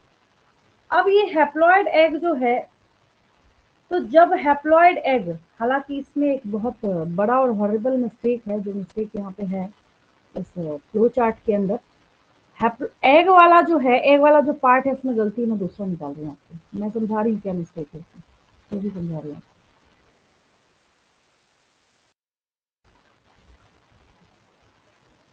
ये ठीक है, ये बिल्कुल क्रिस्टल क्लियर है। अब इसको आप सीखेंगे तो प्रीवियस वाले में आप मिस्टेक निकालना भी तुरंत सीख जाएंगे। चलिए, माइटोसिस मियोसिस का भी कॉन्सेप्ट ये haplodiploid sex determination of honey bee जो है बहुत अच्छा क्लियर करता है। ये पूरे नेचर में अनोखा ही है, ऐसा कहीं नहीं होता है, ठीक है। 50 वर्ड में बोल चुकी तब से, आगे देखिए। तो अभी तक मैंने क्या सिखाया आपको, जो फीमेल है ये बिल्कुल क्रिस्टल क्लियर है, उसमें अलग से वर्कर और ये सब लिखा था तो आपके लिए कंफ्यूजिंग पार्ट भी था। अभी 11th क्लास के लेवल तक आपको बस इतनी सी बात समझनी है कि फीमेल जो है डिप्लॉयड है, राइट, मेल जो है हैप्लॉयड है, राइट। अब ये बेचारा खुद ही हैप्लॉयड है, ठीक है। अब अगर ये खुद ही हैप्लॉयड है तो स्पर्म कैसे बनाएगा, माइटोसिस से या मियोसिस से? मैम माइटोसिस से। और कोई ऑप्शन है ही नहीं ना इसके पास, इसको कोई ऑप्शन दिया ही नहीं गया, बोला भाई तुमको माइटोसिस से काम चलाना है तो चलाओ, नहीं तो जाओ, ठीक है। तो इसने माइटोसिस करके क्या किया, हैप्लॉइड स्पर्म्स बनाए, ठीक है। इसके विद इन ब्रैकेट आप स्पर्म भी लिख सकते, कोई दिक्कत नहीं। यहाँ की कहानी क्या है सो सुनिए। इसने क्या किया, मियोसिस किया। अब मियोसिस किया तो हैप्लॉइड सेल्स बनेंगे इसके पास, हैप्लॉइड सेल्स बनने की ड्यूरेशन में क्या होता है कि उसी में से एक एग जो है वो यहाँ पे स्पर्म के साथ फ्यूजन और फर्टिलाइजेशन करके फीमेल बना लेगा, और मेल हनी बी जो है, अब क्योंकि हैप्लॉइड तो है ये बना हुआ, तो विदाउट फर्टिलाइजेशन यहाँ पे ये मेल हनी बी बना देता है, और ये प्रोसेस जो आगे आगे आगे आगे आगे आगे क्या होता है, चलता रहता है। ठीक है, आपको इससे कितने क्वेश्चंस निकल सकते हैं ना, आप सोच भी नहीं सकते हैं। इस एक पेज से काउंटलेस क्वेश्चंस निकाले जा सकते हैं, ऐसे बैठे बैठे क्वेश्चंस मैं आपको बोलती हूँ और आंसर भी आपको पता है already. Which organism possesses haplodiploid sex determination system? Honeybee. What is the ploidy of female honeybee? Diploid. What is the ploidy Diploid. of male honeybee? Haploid. Haploid. Which Haploid. type of cell division is responsible for formation of sperms in honeybee? Mitosis. Which type Mitosis. of which type of cell division is responsible for formation of an egg? Meiosis. Meiosis. How female honeybee is formed? Due to fertilisation या after fertilisation, यही सिर्फ fertilisation से बनेगी। अब एक term आपको बार बार कई बार आपको साइंस में 10वीं क्लास में भी आपको सुनने को मिला मैम होगा, एक बार क्वेश्चन पार्थेनोजेनेसिस। रिपीट करें। क्या बोलते हैं हम लोग? पार्थेनोजेनेसिस। क्या बोलते हैं? पार्थेनोजेनेसिस मतलब development of any organism without fertilisation. तो इसमें दो क्वेश्चन उल्टे करके पूछे जाते हैं। पहला क्वेश्चन आपको नीट के एग्जाम में क्वेश्चन ढूंढेंगे, मिल जाएगा आपको। Which of the following organism increases itself by parthenogenesis? तो बिना फर्टिलाइजेशन के सिर्फ मेल हनी बी ही बना सकता है अपने आप को। अब आपको ऑप्शन में लिखा हुआ male honey bee, female honey bee, female grasshopper, male grasshopper, confusing part बनाने के लिए तो आपको वहां पे किसको मार्क करना है? Male honey bee. तो मेल हनी बी कैसे बना? यहाँ पे विदाउट फर्टिलाइजेशन के बना। तो जब ऑर्गेनिज्म पूछा जाएगा तो मेल हनी बी। और which phenomena is involved in formation of male honeybee, तब वहां पे पार्थेनोजेनेसिस आएगा। क्या आएगा? पार्थेनोजेनेसिस आएगा। ठीक है, और ma'am can you right the मतलब टर्म? पार्थेनोजेनेसिस लिख लीजिए, ये लीजिए, जिसका जिक्र आपको जब हम लोग देखना स्टार्ट कर रहे हैं सिग्निफिकेंस ऑफ माइटोसिस, वहां पे आपको कई जगहों में देखने को मिलेगा। तो पार्थेनोजेनेसिस हम लोग सीख रहे हैं, तो इसको लिख लीजिए। उससे जो सेल वाले चैप्टर में डिवीजन में आप लिख रहे हैं तो क्रिस्टल क्लियर हो जाएगा।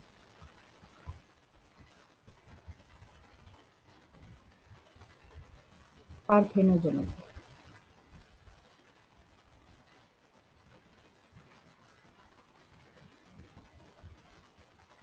development of any organism without fertilisation.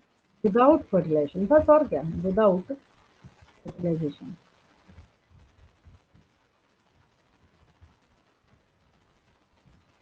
किसकी एग्जाम्पल में ही आता है male honey bee? For example, और अच्छा मतलब अभी तो मैंने समझाया, ये ऐसा भी नहीं है कि समझ नहीं आया किसी बच्चे को, बट और अच्छा और क्रिस्टल क्लियर बहुत सारे इमेजेस की हेल्प लेके हम लोग कहाँ करेंगे? 12th क्लास में करेंगे, है ना। फॉर एग्जाम्पल यहाँ पे लिख लीजिए one and only male honey, male honey. अब यहाँ देखिए, अब आपका दिमाग कब खराब होगा? आप बोलेंगे टीचर ने हमें पढ़ाया, लेकिन आपको कई जगहों पे टर्म जो है पार्थेनोकार्पी लिखा हुआ दिखेगा। इसको कैसे लिखेंगे तो देखिए, मैम ये फर्टिलाइजेशन से होगा, उल्टा है। देखिए पार्थेनोकार्पी अगर आएगा तो इसीलिए मैं कॉपी पेस्ट कर रही हूँ ताकि आपको समझ आए मैं बोलना क्या चाह रही हूँ। देखिए जो ये ऑर्गेनिज्म है ना, यहाँ पे मैंने क्या लिखा है? डेवलपमेंट ऑफ एनी ऑर्गेनिज्म जो लिखा है मैंने यहाँ पे, इसकी बजाय फ्रूट कर देना है आपको। अब आया समझ में? अगर फ्रूट का हुआ, जैसे मॉल वगैरह में आपने देखा होगा कि कुछ ऑरेंजेस खरीदे होंगे आपने, जो सीडलेस होता है भाई, बचपन से जब से आप ऑरेंजेस संतरे खा रहे हैं, आपको पता है अगर किसी को संतरे खाने का मन नहीं करता तो इसलिए ये सोच के उसको खाने का मन नहीं करता मुझे बीज निकालना पड़ेगा इसमें से, यस और नो, है ना। लेकिन कुछ ऐसे भी आते हैं आपको काफी कॉस्टली मिलेगा, बट आप उसको जब कट करके देखेंगे आपको उसमें एक भी सीधी नहीं मिलेगा। वाटरमेलन हर कोई खाना चाहता है, लेकिन आपको बहुत सारे वाटरमेलन ऐसे भी देखने को मिलेंगे जिसमें आप देखेंगे एक भी सीड नहीं है। ये कितना चौंकाने वाला बात है ना। तो इसके बहुत सारे एग्जांपल्स हैं। मैं यहाँ पे सीडलेस फ्रूट्स लिख देती हूँ, सीडलेस फ्रूट्स। इमेज आपको जरूर दिख जाएगा, आप बोलेंगे हैं ऐसा कैसे होता है, ऐसा तो हमने सुना ही नहीं आज तक। देख लीजिए। और वैसे फ्रूट्स को हम लोग पार्थेनोकार्पिक फ्रूट बोलते हैं।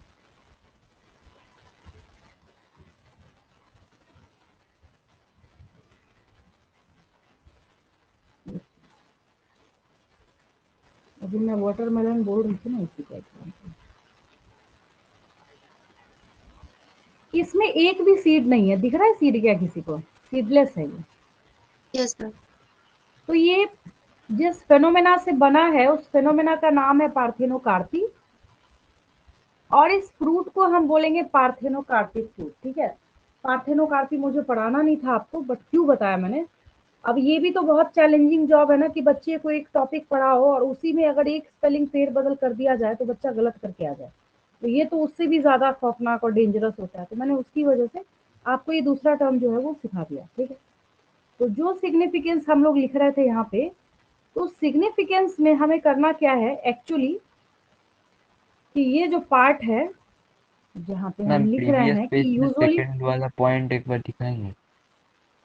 अच्छा, अभी जो लिख रही थी, यस मैम। स्क्रीनशॉट भी ले लेंगे साथ के साथ, लिख भी लेंगे। धन्यवाद। आगे देखिए।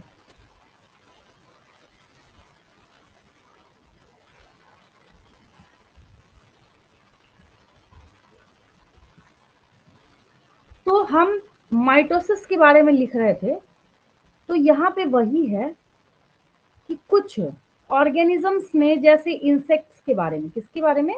इंसेक्ट्स के बारे में जब हम सोचते हैं यहाँ पे, तो हम लिख देते हैं यहाँ पे in some social insects haploid cells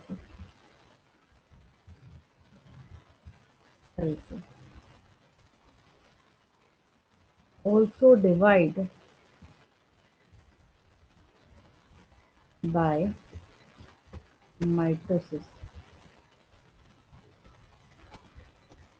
और अच्छा करने के लिए लिख लीजिए, फॉर एग्जाम्पल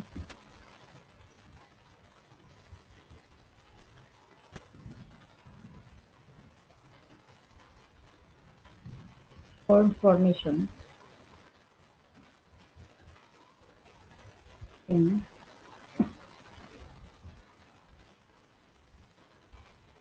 मेल और मेल हनी बी। अच्छा, आपको 10th क्लास में स्पर्मेटोजेनेसिस पढ़ाया गया, 12th में पढ़ाऊंगी मैं। कभी जिंदगी में आपको कोई टीचर ऐसा कि स्पर्मेटोजेनेसिस के लिए माइटोसिस लगता है, अगर ऐसे ओवरऑल मोटे तौर पे कोई आपसे पूछे और अगर आप किसी को बोल दें कि माइटोसिस की वजह से स्पर्म बन रहा है, बंदा बेवकूफ बोलेगा आपको सामने वाला। लेकिन मैंने आपको पहले ही शुरू में समझाने के पहले ही बोला कि एक्सेप्शनल केस है ये, यहाँ से नीट का क्वेश्चन उठाया जाता है। बच्चे से क्वेश्चन पूछा गया, which type of cell division is involve in sperm formation in male honey bee. Honey लिख दिया मैंने, बी छोड़ ही दिया इसका। चलिए, मेल हनी बी या स्पर्मेटोजेनेसिस लिख दे, दोनों तो एक ही बात है। तो बच्चा बोले बाबा स्पर्मेटोजेनेसिस तो हम बचपन से पढ़ते आए हैं कि स्पर्मेटोजेनेसिस होगा तो मियोसिस होगा। ये सर नो, आप भी तो यही सोचते थे ना आज तक, स्पर्मेटोजेनेसिस होगा तो मियोसिस होगा। यहाँ उल्टा हुआ है सर। एक ही एक्सेप्शनल केस है, ऐसा नहीं कि रोज रोज आपको ऑर्गेनिज्म बदल बदल के मैं पढ़ाऊंगी। देखो, इसका स्पर्मेटोजेनेसिस माइटोसिस से होगा, इसका मियोसिस होगा, ऐसा तो कभी नहीं होने वाला है। तो यहाँ पे ये क्या है, अनोखा एक्सेप्शनल केस है जहाँ पे स्पर्म फॉर्मेशन जो है वो माइटोसिस से हो रहा है। किससे हो रहा है? माइटोसिस से हो रहा है। ठीक है, माइटोसिस का लिख रहा है तो वही है, इसमें बाय माइटोसिस ऐड करने की जरूरत तो नहीं है, इतना तो आप समझ ही सकते हैं, है ना। अब तो इसको हैप्लोडिप्लॉइड, जो अभी अभी आपने हनी बी वाला देखा ना, ये सेक्स डिटर्मिनेशन था, हैप्लोडिप्लॉइड सेक्स डिटर्मिनेशन इसको बोला जाता है, ठीक है। दूसरी बात ये है जो मैंने आपको सिखाया था, माइटोटिक, माइटोसिस के लिए हम लोग क्या लिखते हैं, mitotic cell division never interferes with the ploidy of the cell। मतलब आपका मन किया, आपने देखा और आपने लिखा भी कि अगर यूनिक तरीके से स्पर्मेटोजेनेसिस मेल हनी भी करना चाहता है तो इसको माइटोसिस करना पड़ेगा, लेकिन जो माइटोसिस हुआ तो आपने डिप्लॉयड सेल में तो कराया नहीं, हैप्लॉयड में कराया, हैप्लॉयड में कराया तो हैप्लॉयड ही स्पर्म बना के आपको देगा। आपकी उंगली कट गई, कहीं पे फिंगर में माइनर सा कट हुआ तो तुरंत हीलिंग हो गई वहां पे, उस सेल की प्लॉइडी डिप्लॉयड है तो अब ये हैप्लॉयड या ट्रिप्लॉयड बना के तो आपको देगा नहीं, ये क्या करेगा, वहां भी डिप्लॉयड ही बना के देगा। तो इसको इन शॉर्ट हम लोग क्या लिख सकते हैं यहाँ पे कि ये कभी भी कोई भी इंटरफेरेंस नहीं करेगा प्लॉइडी के साथ, किसी भी तरीके का कोई भी सेल है उसकी जैसी प्लॉइडी है वैसे ही उसको क्या करेगा, ये बना के रखने का, मेंटेन करने का और मैम आइडेंटिकल इसीलिए बनाने का काम। डिविजन बोलते हैं। थोड़ा सा वॉइस ब्रेक हो रहा है, फिर से बोलेंगे। Ma'am that's why it is called equational division. हाँ, यही रीजन है कि हम लोग इसको क्या बोल रहे हैं, इक्वेशनल डिवीजन बोल रहे हैं, ठीक है। देन देखिए यहाँ पे, अब जो आप खुद ही आपने फर्स्ट पॉइंट आपने यही बताया कि आपका जो ग्रोथ है किसकी वजह से हुआ है, माइटोसिस की वजह से हुआ, तो इतना इंपॉर्टेंट पॉइंट क्यों रहने दें, लिख ही लेते हैं। The growth of multicellular organism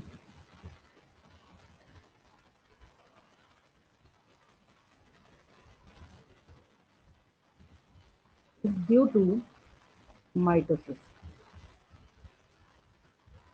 ये माइटोसिस की वजह से हो रहा है, किसकी वजह से हो रहा है, माइटोसिस की वजह से हो रहा है, ठीक है। देन देखिए यहाँ पे क्या है, जब इसने किया तो सेल का जो ग्रोथ हो रहा है वहां पे, तो सेल का जब ग्रोथ करते करते करते करते अगर वहां पे सेल डिवीजन हुआ, तो शुरुआती टाइम में जो सेल डिवीजन होता है, तो सेल डिवीजन जब हुआ तो शुरू में क्या होता है, सेल का दो नए बने हुए सेल का साइज छोटा होता है। मैं क्या बोलना चाह रही हूँ समझिए इसको।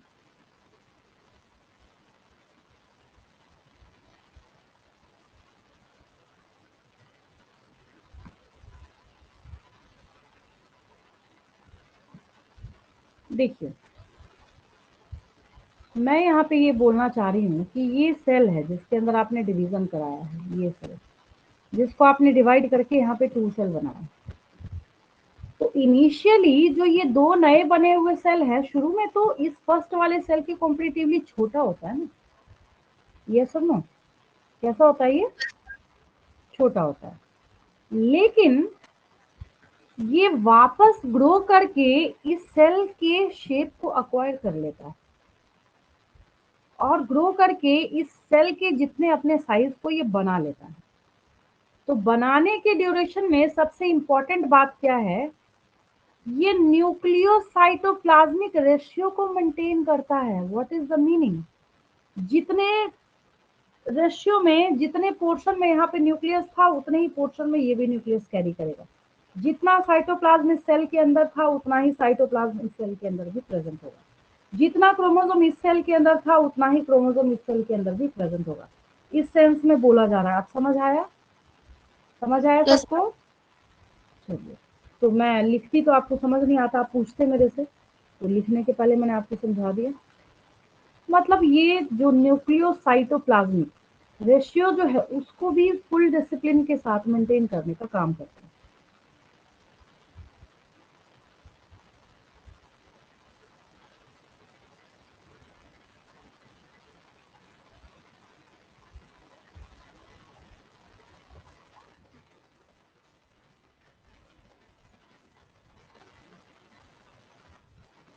माइटोसिस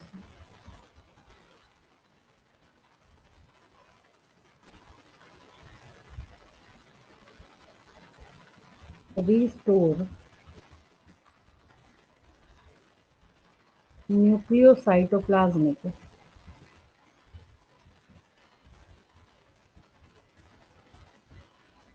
न्यूक्लियोसाइटोप्लाज्मिक का मतलब तो समझ रहा है ना, न्यूक्लियस और साइटोप्लाज्म को एक साथ बोलना। अच्छा हाँ, न्यूक्लियोसाइटोप्लाज्मिक को एक साथ बोलना। तब ये क्या हो गया आपका, यहाँ पे इसका जो रेशियो है इसको ये मेंटेन करके रखेगा। मेंटेन बोलने का मतलब जैसा पहले था वैसा ये एज इट इज कर देगा। बोलेगा भाई जो था लो मैं दे रहा हूँ, मेरा यहाँ पे कोई रोल नहीं है, जैसे था एज इट इज मैं वैसे कॉपी करके दे रहा हूँ। तो इसकी वजह से क्या कर रहा है, ये न्यूक्लियोसाइटोप्लाज्मिक रेशियो को मेंटेन करने का काम करता है। Then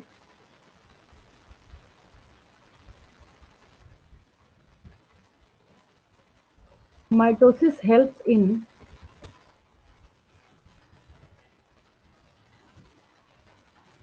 cell repair. आप हेयर कट करा के आए, हेयर की कटिंग करा के आए, हालांकि डेड सेल्स हैं, बट जो आपके हेयर फॉलिकल के पास से ग्रोथ हो रहा है तभी तो वो ग्रो कर रहा है। तो वहां पे अब जैसे आप टेलीविजन पे ऐड देखते हैं, शैम्पू का ऐड देते हैं, भाई हेयर ग्रोथ के लिए हमारा शैम्पू यूज कीजिए, इसमें ये अमीनो एसिड है, तो आर्जिनिन अमीनो एसिड है, तो ये अमीनो एसिड है। सबको पता है कि अमीनो एसिड प्रोटीन अगर आप कंज्यूम कर रहे हैं तो वो सेल डिवीजन को इंक्रीज करेगा, इनहेंस करेगा। और सेल डिवीजन जब इंक्रीज होगा तो उसके केस में क्या होगा, वहां पे मैंने आपको एग्जांपल भी दिया था। मैंने आपको एग्जांपल ये बताया था कि जो छोटे बच्चे होते हैं, मतलब चाइल्डहुड वाला जो एज एज होता है, ठीक है, उन बच्चों में जो नेल है वो बहुत फास्ट ग्रो करता है, हेयर ग्रोथ बहुत फास्ट होता है। क्या रीजन है कि उसकी बॉडी में जो डेवलपिंग वहां सेल्स पे, ज्यादा है। हाँ हाँ, डिवाइडिंग न्यू फॉर्मिंग सेल का जो नंबर है वो डेड होने वाले सेल के नंबर से बहुत ज्यादा है। या उल्टा करके बोले तो नए बनने वाले सेल का जो रेट है वो वहां पे डिस्ट्रॉय होने वाले सेल के रेट से, मतलब डिस्ट्रॉय होने के रेट से क्या है वहां पे ज्यादा है। तो जिसकी वजह से क्या होगा, वहां पे रिपेयरिंग जो है वो फास्ट होती है। ठीक है, तो किसकी वजह से हो पा रहा है, सब माइटोसिस की वजह से हो पा रहा है। अब देन क्या है, हमारी बॉडी में अगर हम बात करें तो आपको पता है कि आपके स्टमक में एसिड है, पता है सबको? Yes ma'am. कितना स्ट्रॉन्ग एसिड है? मैम HCl रहता है। में HCl रहता है, बहुत ही स्ट्रॉन्ग है। कितना स्ट्रॉन्ग होता है? मैम pH 6 लगता है, याद नहीं है। मैम हाईली एसिडिक है। पीएच, पीएच उसका 1.8 है। Yes ma'am. Yes ma'am, highly 1.8 acidic. मतलब आप समझ रहे हैं, हाईली एसिडिक होता है। 1.8 का मतलब सुपर डुपर एसिडिक हो गया। मतलब आपके घर में जो टॉयलेट क्लीनर यूज होता है उससे कई गुना ज्यादा वो क्या है, एसिडिक है। तो उससे बचाने के लिए आपके स्टमक के चारों तरफ लाइनिंग है, म्यूकस है, टिश्यूज है, सेल है, वो हर 3 दिन में नई लाइनिंग बनती है। तो बोला जाता है कि जो सेल की जो लाइनिंग है आपके गट की वो हमेशा रिपेयर होके बनता रहता है। अब बनता रहता है तो बनने की वजह से तो बचे हुए हैं ना आप, नहीं तो 1.8 वाला एसिड आपका क्या करेगा आप समझ ही सकते हैं, है या नहीं? कॉमन सेंस यस लगाइए अपना।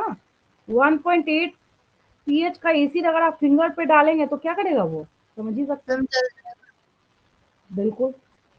तो उतने स्ट्रॉन्ग एसिड से आपका स्टमक बचा हुआ है due to mitosis. Due to इसी माइटोसिस की वजह से आपका स्टमक जो है और बॉडी के सारे पार्ट है, कहीं पे कट हुआ तो रिपेयरिंग हो गई, वहां पे जो न्यू सेल आया, न्यू टिश्यू जो अराइज हुआ, तो वो तो हमने एक वे में यहाँ पे लिखा है अभी कि mitosis helps in cell repair. But दूसरी बात तो ये भी है ना कि रिपेयरिंग तो इसलिए कर पा रहा है क्योंकि क्या हो रहा है, यहाँ पे माइटोसिस हो रहा है। तो इसके लिए हम लोग लिखते हैं the cells of the upper layer of the epidermis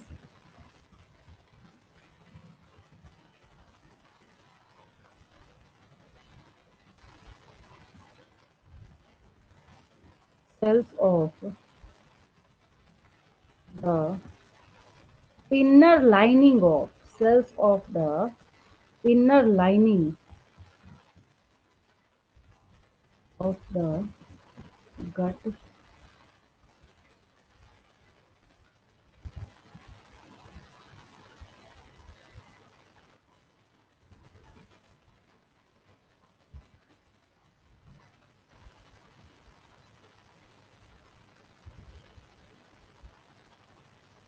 यहाँ भी क्या हो रहा है मतलब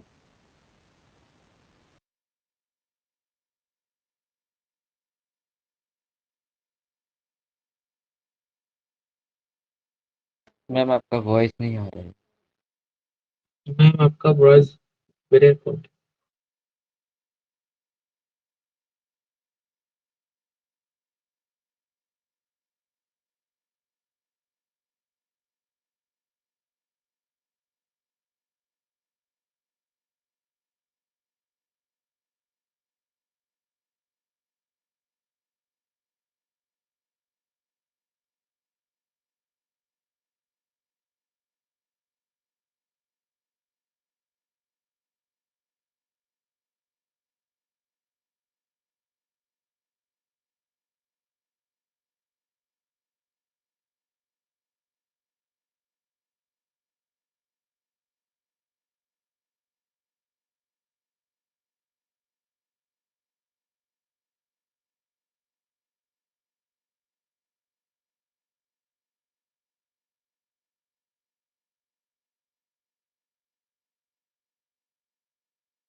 कहाँ कट हुआ था एक बार बताएंगे मुझे। Ma'am the cell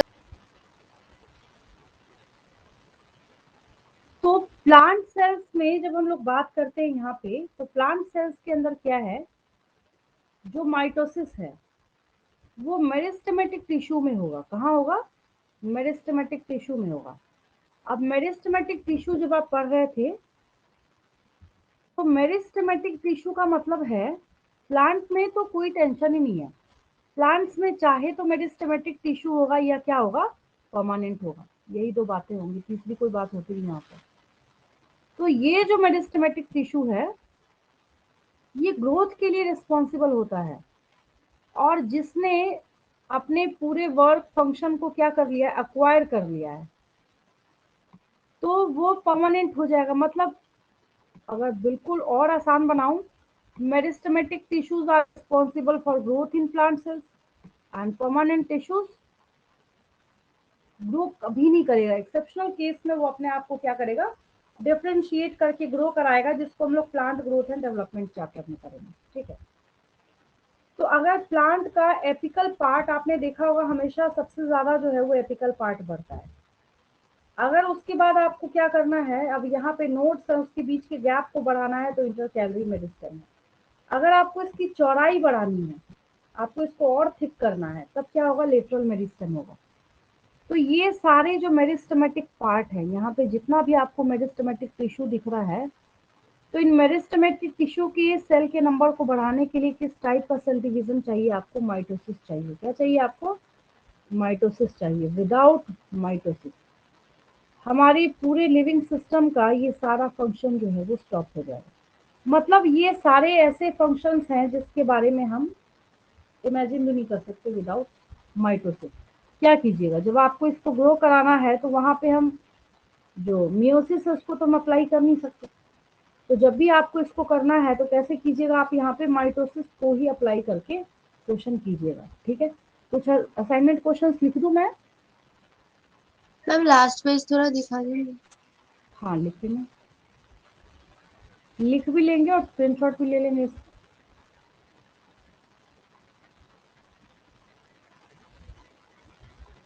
yes assignment questions लिखूं मैं? कोई डाउट यहाँ तक? किसी टॉपिक में?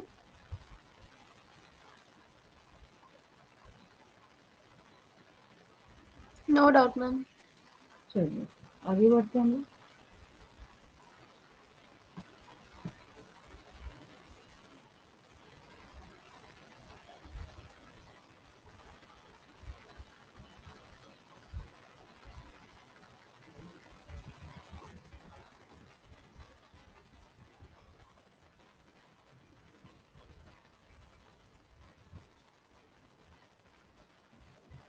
देखिए असाइनमेंट क्वेश्चंस में फर्स्ट क्वेश्चन जो है 901 ही हो गया ये। पहला क्वेश्चन आप लिखिए,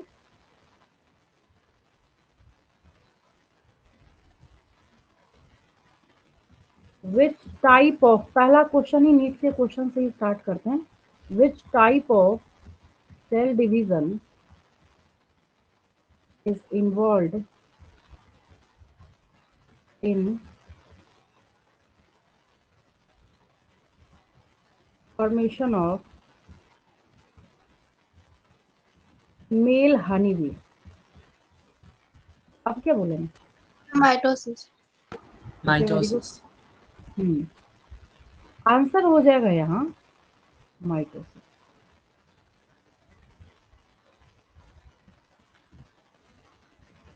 आगे लिखिए second question,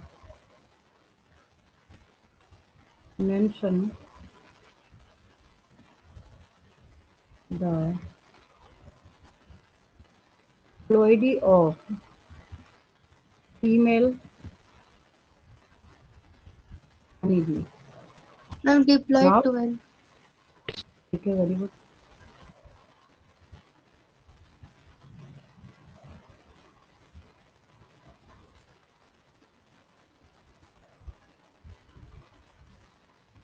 Then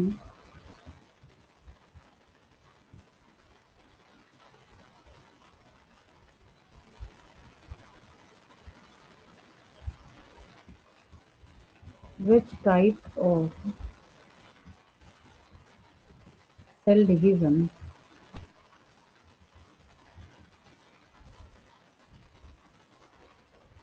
forms new lining of gut stomach का अगर पूछा जाए, ऑब्वियस है माइटोसिस कहीं।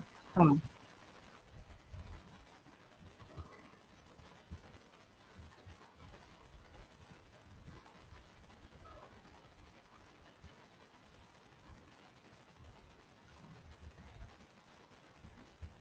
then name the type of division, type of division involved in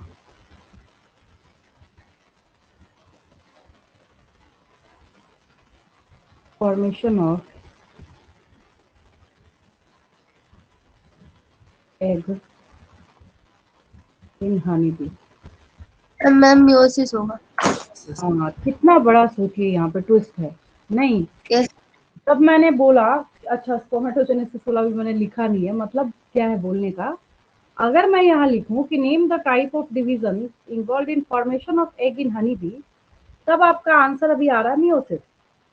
अगर इसी क्वेश्चन को मैं यहाँ पे हाँ मैं मेरे को फॉर्मेशन कर दूं तो माइटोसिस हो जाएगा। क्या हो जाएगा? माइटोसिस हो माइटोसिस। जाएगा, है ना, यही बोल रही थी मैं। इसका आंसर हो जाएगा मियोसिस। ये सब नीट के क्वेश्चन आप ढूंढिए, आपको मिल जाएगा गारंटी के साथ। क्यों? कंफ्यूजिंग है, और जो बच्चा समझेगा वही आंसर करेगा ना। बच्चे जो रट के जाएंगे कि भाई गारंटी है, अगर oogenesis हो रहा है तो मियोसिस होगा, यहाँ तक तो ठीक है, लेकिन स्पर्मेटोजेनेसिस हो रहा है तब भी तो मियोसिस लगता है ना। तो वहां पे क्या होगा, वहां तो बच्चे गलत करेंगे ही करेंगे। चलिए ये 4 क्वेश्चन इस पेज पे हो गया, लिख लिया है। आगे बढ़ू मैं? नहीं लिखा है कोई बात नहीं, स्क्रीनशॉट ले लेंगे, ठीक है। जो बच्चे हो सकता है नहीं लिख पाए हो, स्क्रीनशॉट ले लेंगे, आगे बढ़ेंगे। नेक्स्ट देखिए, सारे उम्दा क्वेश्चन से, बहुत बढ़िया क्वेश्चन है सारे। Next question, Ma'am, please wait, let me take a selfie. फिर से screenshot बोलेंगे। please. ले लिया? पिछला अच्छा चाहिए, लीजिए। हाँ लीजिए।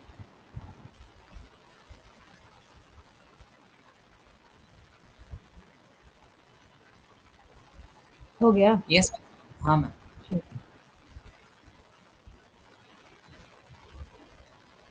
थोड़ी हुआ ना इस पेज पे? हाँ थोड़ी हुआ। Five. What do you understand by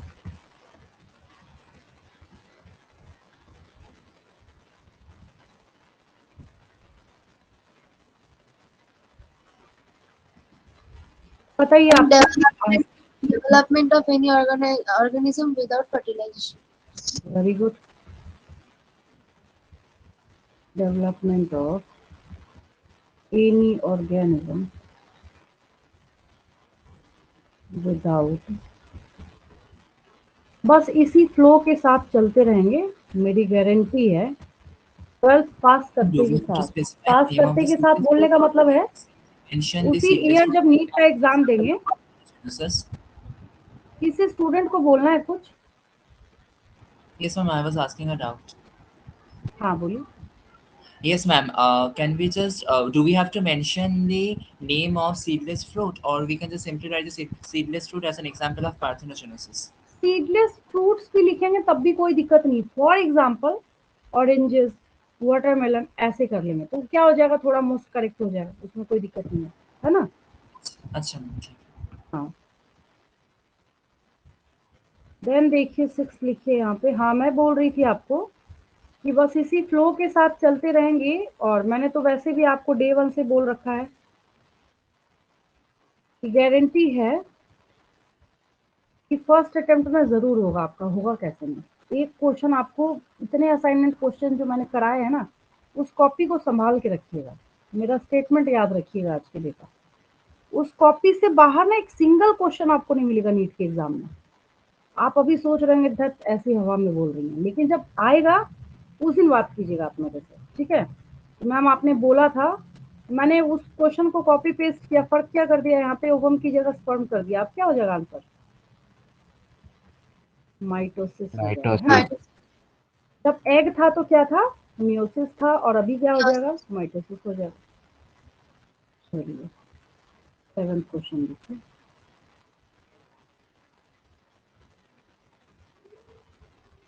Give an example of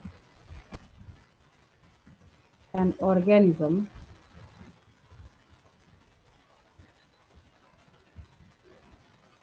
developed by parthenogenesis। हाँ, यहाँ पे सिर्फ हनी भी लिखेंगे तो गलत हो जाएगा। यहाँ मैं ऐसा नहीं बोलूंगी सिर्फ हनी भी लिख के काम चला सकते हैं, क्योंकि आपको पता है कि फीमेल फर्टिलाइजेशन के बाद ही बनती है। तो यहाँ पे आपको मेल हनी भी लिखना मस्ट है। Next,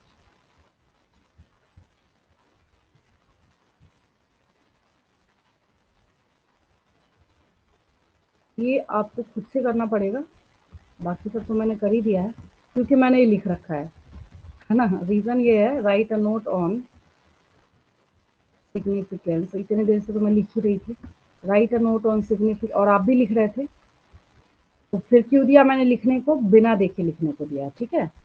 significance of mitosis. Most important question तो छूट ही गया, मैं तो भूल ही गई कि मैंने आपको दोनों का साइटोकाइनेसिस भी आज ही कराया है ना? चलिए, तो इम्पोर्टेंट क्वेश्चन छूट गया तो एक ही साथ हम लोग कवर करते हैं। डिफरेंशिएट बिटवीन साइटोकाइनेसिस, टेबल बना के करेंगे, ठीक है? साइटोकाइनेसिस इन, पहले एनिमल वाला ही लिखिए, animal cell and plant cell, ठीक है? आंसर लिख लीजिए इसका।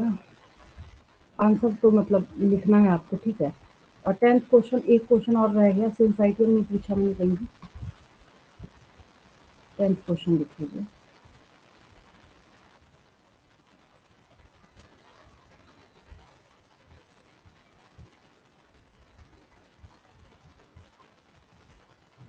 What do you understand by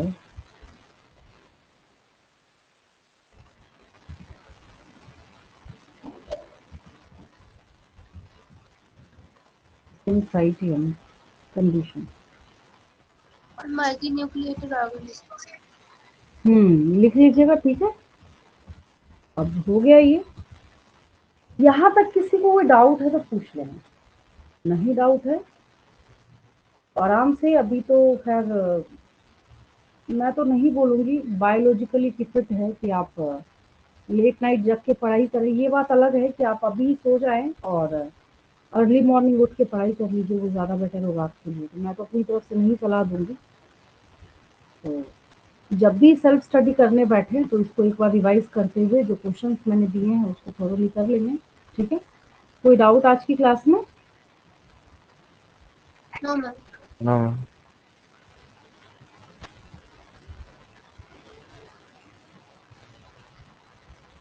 leave करूं मैं? Thank you ma'am. Thank you ma'am, good night ma'am. Welcome, good night.